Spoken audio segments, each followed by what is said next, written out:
Halo teman-teman investor dan trader, ketemu lagi di channel Ide Investasi, di mana kali ini saya akan membahas mengenai BRMS.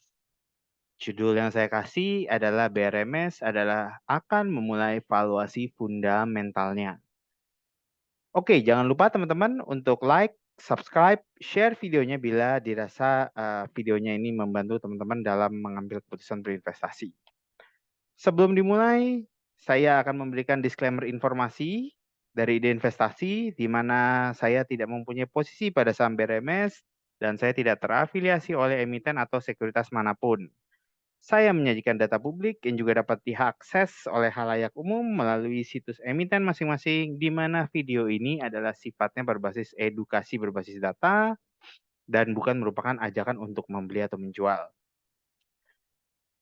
Dalam video kali ini, saya sharing metodologi investment idea, ada 6 tipe metodologi yang kita pakai dalam menilai pergerakan suatu aset. Untuk BRMS, kita akan memakai pendekatan company performance dan technical analysis lebih ke Elliott Wave. Jadi teman-teman harus paham bahwa saya ini adalah orang fundamental, tetapi saya tidak alergi kepada technical analysis, tetapi saya menggunakan technical analysis itu untuk mengkonfirmasi fundamentalnya. Oke, mungkin teman-teman, bingung kenapa saya bahas BRMS, padahal BRMS ini komoditas dan energi, tetapi, sebenarnya komoditas, BRMS ini masuk ke dalam emiten komoditas ya, bukan energi. Di mana saya sendiri mempunyai outlook untuk komoditas energi dan coal 2023 adalah sebagai berikut, di mana saya sudah buat videonya pada bulan Maret nih kalau nggak salah. Ya, The Fed probabilitasnya akan mulai menyetop suku bunga dan view saya dari hawkish akan mulai menjadi dovish. Tren penurunan harga komoditas dan energi sudah price in pada harga saham saat ini. Karena pada saat ini reviewnya saya buat pada bulan Maret, jadi waktu itu saya bilang antisipasi untuk full year 2022 yang pasti ciamik akumulasi time. Tapi setelah ada rebound turun kan ya, komoditas dan energi masih turun lagi, jadi saya masih melihat bahwa penurunan harga saat ini sudah price in terhadap ekspektasi penurunan komoditas dan energi. Breaking new high 2022, saya rasa kita ikutin aja view-nya Ibu Sri Mulyani, di mana view-nya beliau komoditas dan energi memulai penurunannya, dan view ini sudah disajikan oleh Ibu Sri Mulyani sejak tahun 2022. Saya pun juga sudah memberikan rekomendasi sell untuk komoditas energi di tahun 2022.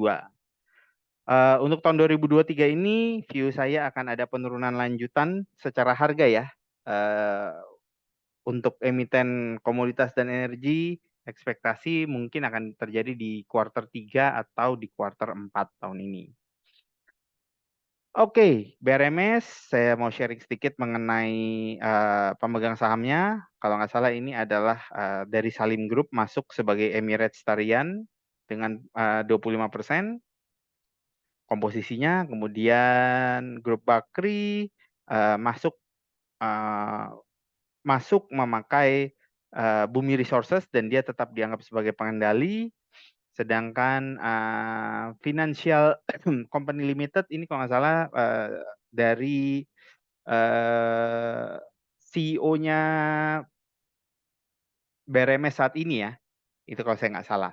Nah, yang teman-teman harus ingat bahwa dengan, Bumi sebagai pengendali, maka, segala hasil dari BRMS itu bisa tetap dicatat di dalam pembukuannya Bumi, seperti itu. Maka dari itu posisi pengendali itu penting. Oke, saya sajikan ini mengenai BRMS, biar teman-teman tahu komposisi shareholder-nya. Sedikit saya share, mungkin banyak yang bertanya, "Kenapa saya baru bahas BRMS, padahal BRMS udah gerak lama dari kapan tahun," dan saya ingat rame yang udah di media-media atau banyak, orang-orang memberikan suggestion terhadap BRMS. Sebenarnya saya sudah dapat info bahwa BRMS akan ada corporate action di Salim semenjak 6 Oktober tahun 2020, teman-teman. Nah, saat itu BRMS masih bermain di level 50 sampai dengan 60. Tapi kenapa saya belum review sama sekali? Karena menurut saya corporate action itu belum melambangkan cash flow atau profit dari suatu company. Dan yang terutama, saya ingin menunggu GCG BRMS terlebih dahulu. Di mana saat ini saya perhatikan beberapa kali BRMS ini sekarang kalau menerbitkan laporan keuangan sudah cepat ya. Jadi saya nilai ini adalah bagian dari GCG-nya yang mereka mau mulai patuhi. Sedikit saya share proyeksi Elliott Wave BRMS di 2022, di mana saya sajikan pada 24 September 2022. Banyak yang nggak percaya sih waktu saya sajikan BRMS akan melakukan downtrend. Teman-teman bisa lihat, saya di wave 3 itu, saya tulis wave 3 itu akan kena di 160. Kemudian wave 4-nya ini akan naik ke 180, 190. Ya. Kemudian untuk worst skenario-nya BRMS, wave 5-nya itu ada di level 100 sampai dengan 120. Jadi waktu itu biasa banyak orang yang nggak percaya, apalagi kalau saya memproyeksikan bahwa suatu saham itu akan mengalami downtrend. Nih berikut saya sajikan ya. Ini view di 24 September, teman-teman bisa ngecek. Kalau nggak salah harga di 24 September itu BRMS masih di level 175 sampai dengan 180. Oh ini dia. September close ada di 178, saya proyeksikan wave 3 itu ada di 160, wave 4 itu ada di 180 sampai dengan 190, kemudian wave 5-nya BRMS itu akan berada di 100 sampai dengan 120. Bagaimana hasilnya? Silakan teman-teman lihat. 24 September itu ditutup 178, kemudian ekspektasi saya wave 3 di 160, ya. Ternyata mencapai bottomnya di level 133. Jadi ini agak tembus dari ekspektasi saya. Kemudian untuk wave 4-nya yang saya targetkan di 180 sampai dengan 190 ditembus sampai dengan 205. Jadi wave 3 dan wave 4-nya ini semua terkena target saya. Kemudian BRMS melakukan penurunan sampai dengan wave 5-nya. Di mana target yang saya berikan adalah di level 100 sampai dengan 120. Dan teman-teman tahu, kemarin adalah bottom BRMS ada pada level 114 ya teman-teman. Jadi level 120 saya ini terkena, tapi level 100-nya tidak terkena. Lalu bagaimana sekarang? Apakah saatnya BRMS rally?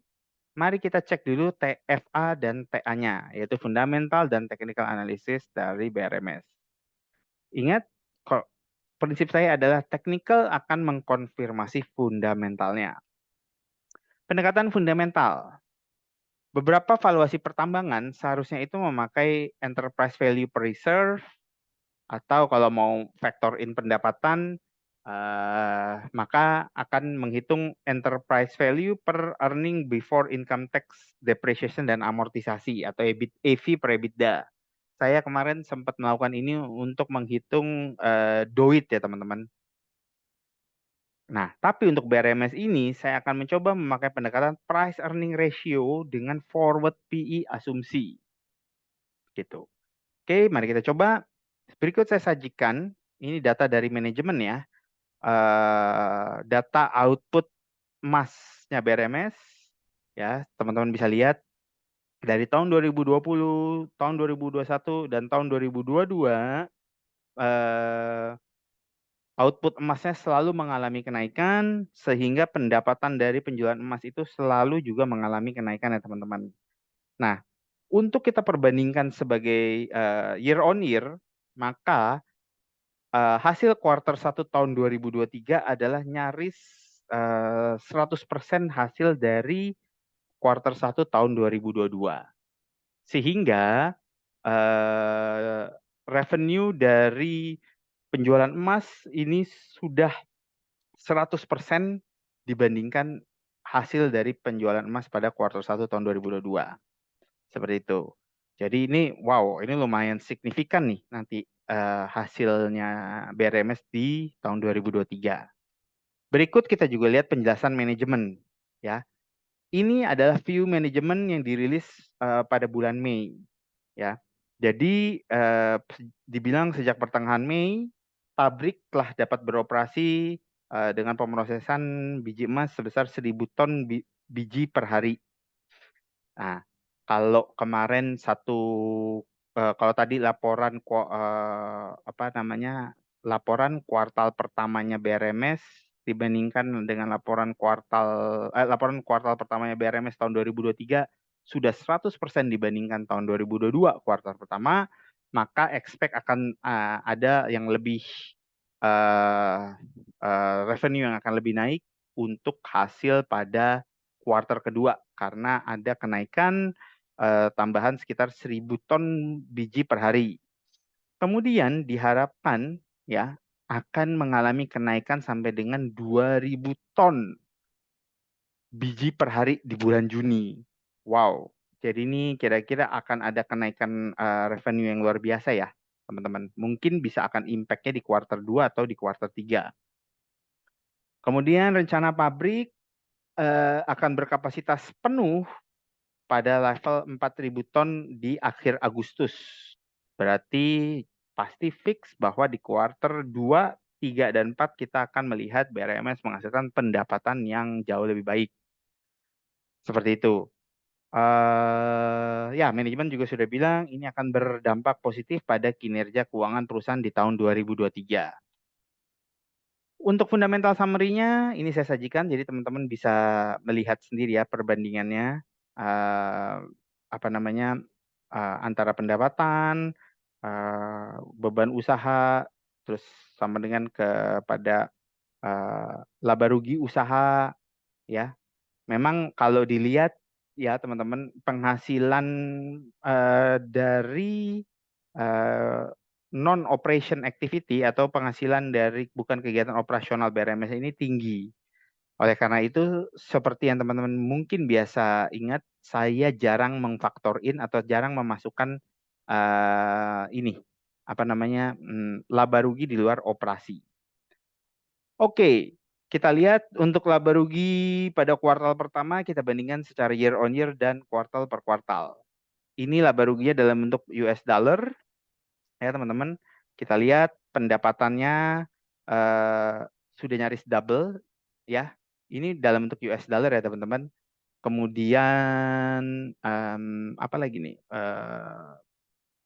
Kalau kita lihat di sini laba usahanya ya, ini adalah sama dengan ini bisa dibilang operating profit margin ya teman-teman.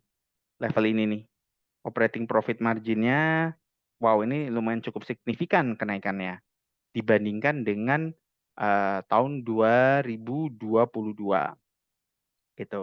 Jadi bisa dibilang BRMS mengalami laba usaha kenaikannya dalam bentuk US dollar itu ya bisa dibilang mengalami kenaikan 200% secara year on year. Lalu mari kita lihat secara Q on Q-nya. Ya, kalau kita lihat secara Q on Q-nya, ini full year-nya ya. Ini full year tahun 2022.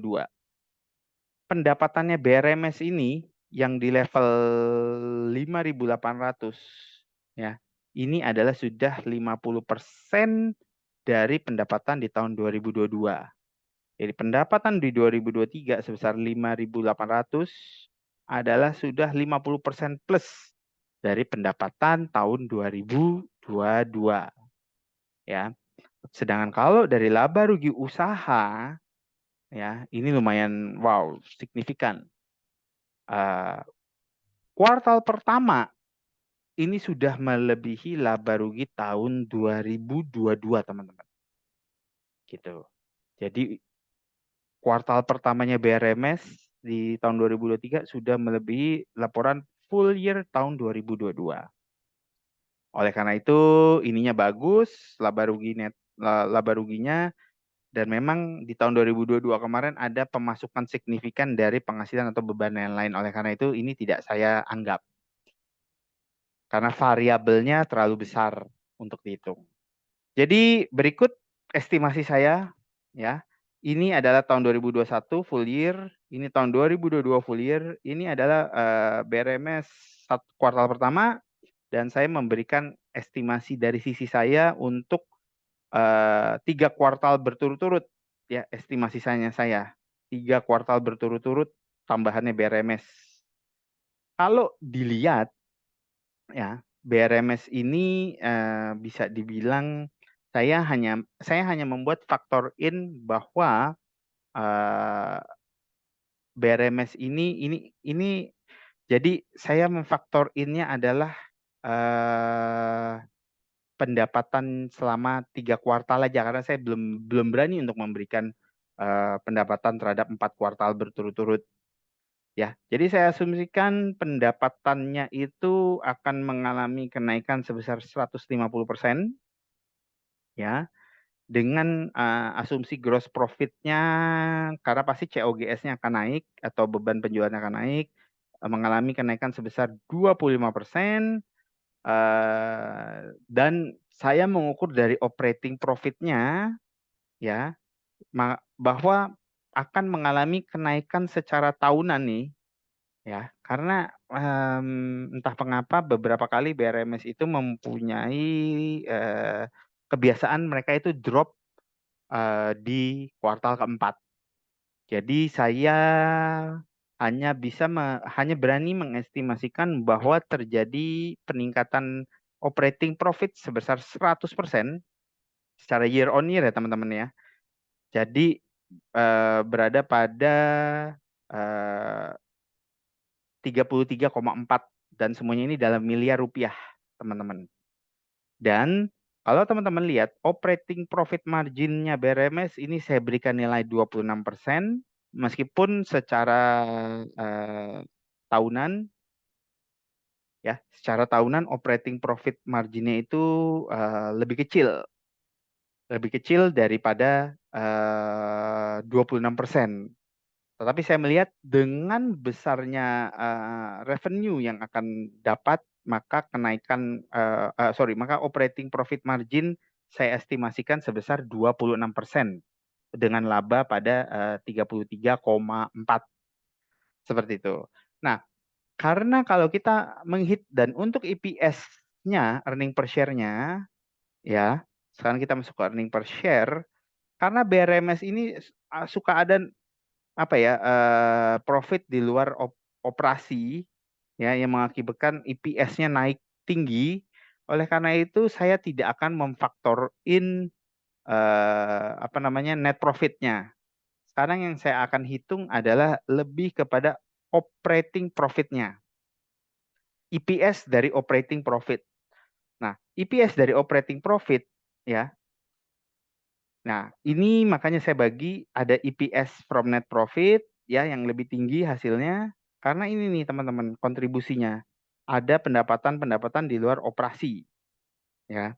Dan oleh karena itu saya lebih memakai pendekatan EPS operating profit, di mana saya mendapatkan EPS operating profitnya berada pada estimasi 0,24 kali. Masih cukup kecil ya teman-teman ya. Oleh karena itu saya tidak akan memasukkan nilai forward price earning ratio-nya, tetapi saya mau ajak teman-teman untuk melihat pendekatan Elliott Wave-nya. Karena ini masih akan ratusan nih teman-teman. Kalau teman-teman nanti menghitung target price earning ratio-nya ini masih akan ratusan. Masih tinggi lah gitu. Oke, summary-nya adalah, ya, dari yang tadi saya tulis, valuasi fundamental view saya untuk BRMS sejak tahun 2023 Maret adalah PER BRMS ini masih terlalu tinggi. Saya mengambil rata-rata benchmark industrinya, PER-nya adalah di 30 sampai dengan 40 kali. Dari view saya adalah BRMS memerlukan 2 sampai 3 kali business cycle, ya, 2 sampai dengan 3 kali business cycle itu dalam pengertian dalam 1 sampai dengan dalam waktu 2 sampai dengan 3 tahun business cycle lagi. Dengan asumsi harga emas di atas $1.800 per troy ounce dan volume produksi terus meningkat sesuai dengan target dari manajemen. Oleh karena itu saya memberikan view range harga BRMS akan berada di antara 100 sampai 200. Kalau level 100-nya sudah kejadian ya teman-teman ya. Maksudnya di level antara 100 sampai dengan 120 sudah kejadian, sekarang tinggal level upper-nya. Oleh karena itu mari kita cek dari projection Elliott Wave 3 saya. Kemarin BRMS sudah menyentuh level wave 5, sudah membentuk ombak satu kecil, dua kecil, ya. Terus dia membuat wave 1 nih, wave 1 pada saat di atas ini, ya. Kemudian saya harapkan akan ada retrace-nya ke level 120 sampai dengan 129, ini range retrace-nya. Kemudian BRMS akan melanjutkan penguatannya lagi menuju level target 165 dan 187. Ini adalah target wave 3 saya. Tentu masih ada wave 4 dan wave 5-nya, tetapi nanti tunggu review saya berikutnya untuk wave dari BRMS selanjutannya. Jadi untuk sekarang target BRMS saya akan berada pada level retrace di 120-129 dengan target kenaikan di 165 sampai dengan 187. Oke, ada pertanyaan? Teman-teman silakan drop di email atau leave comment di bawah video ini dan nanti akan saya jawab komen-komen dari teman-teman. Disclaimer informasi, saya tidak mempunyai posisi pada saham BRMS dan saya tidak terafiliasi oleh emiten atau sekuritas manapun. Yang saya sajikan adalah data publik yang juga dapat diakses oleh halayak umum melalui situs emiten masing-masing, di mana video ini adalah sifatnya edukasi berbasis data dan bukan merupakan ajakan untuk membeli. Semoga teman-teman bisa cuan di BRMS dan tonton terus video-video saya berikutnya. Jangan lupa komen, like, dan share videonya. Dan subscribe channel saya bila dianggap membantu untuk keputusan investasi teman-teman. Sampai ketemu di video-video berikutnya dan salam ide investasi.